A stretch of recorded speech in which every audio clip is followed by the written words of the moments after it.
Flamingo Books. Shining English Reader Series 8. Chapter 20. Goopy Jine Ragta Rhine. There was once a man who could sing only one song.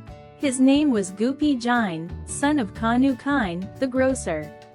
Goopy could sing only one song, but no one else in the village could sing anything at all. That is why they called him Goopy Jine. Jine means singer. Although Goopy could sing only one song, he sang it all the time. He couldn't spend a single minute without singing. If he wasn't singing, he felt as if he couldn't breathe. When he sat in his father's shop and sang, all the customers would run away. When he sang in the fields, all the cows would break free of their ropes and flee. Soon, people stopped coming to his father's shop. All the cowherds stopped taking their cows to the fields. One day Kanu Kine decided that he had enough. He chased Goopy out of the house. Goopy ran to the fields. There too, the cowherds came to chase him away. Finally, he escaped into the forest and started practicing his song very hard. In another village close by, there lived a man called Panchu Pine. Panchu's son loved playing the drum.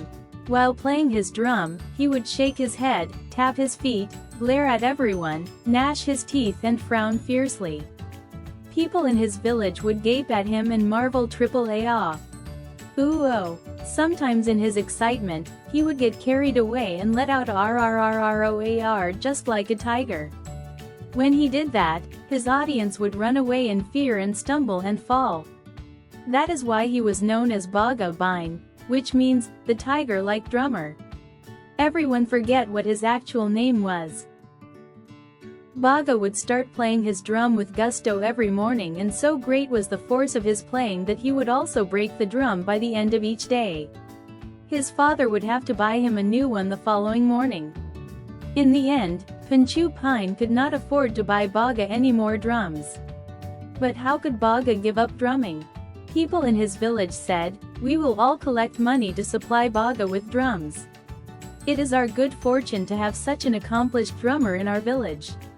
He shouldn't stop playing." After much discussion, they decided that they would buy him a drum that was so strong and sturdy that even Baga would find it difficult to break.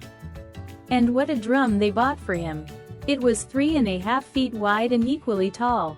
Baga was overjoyed. "Till play it standing up," he said. So from that day Baga played his drum standing up. The drum had a fine sound. It was marvelously loud, it was amazingly strong and remained undamaged even after Baga played it day and night for 1.5 months. But his parents' heads started throbbing from listening to him and they thought they would lose their minds. All the other people in the village also started feeling dizzy in the head. No one could say what could have happened if this went on much longer. One day all the villagers came armed with big sticks and told Baga, "Dear brother, we will give you 10 pots of sweets.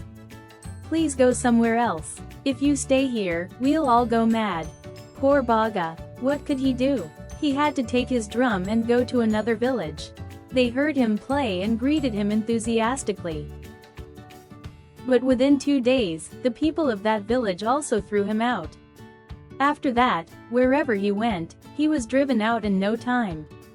Baga started roaming the fields. Whenever he felt hungry, he would go back to his village and start drumming.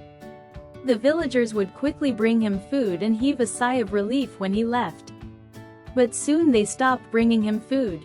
They brought sticks instead to chase him with. Enough is enough, thought poor Baga. It's better to go and live in the forest than to suffer fools. What can happen? I may get eaten by a tiger. But at least I'll be able to play my drum. And he went into the forest with his drum. Baga lived quite happily there for some time. He could play his drum without people chasing him with sticks.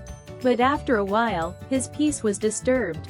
The forest had no tigers, but it did seem to have one terrible beast. Baga hadn't seen it, but he had heard it roar in the distance. Its bellow would make him tremble all over. The creature will probably eat me up and my drum too if he sees me. Baga thought and decided he should find another forest to live in. The terrible beast was none other than Goopy Jine. What Baga thought was the beast's roar was Goopy practicing his song in another part of the forest. Goopy could also hear Baga playing the drum, and he too was terrified by its loud roar. Finally one day he decided to run away from the forest. He could not live in fear of the beast. As he was making his way out, he saw another man carrying an enormous drum on his head. Goopy was amazed to see him. "Who are you?" he asked. "I am Baga Bine." "Who are you?" said Baga. "I am Goopy Jine." "Where are you going?" asked Goopy.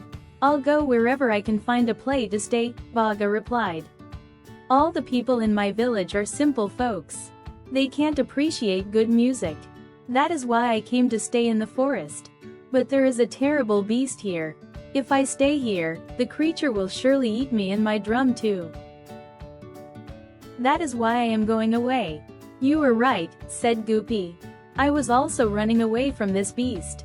Tell me, where did you hear it roar?" "From the east," said Baga. "From the bamboo thicket." "Why, that was me," cried Goopy. "You heard my song. That wasn't the beast. The beast roars on the western side of the forest, by the big banyan tree." "That was the sound of my drum," said Baga. "I was playing it under the banyan tree." As they realized that they had got scared listening to each other's music, they burst out laughing.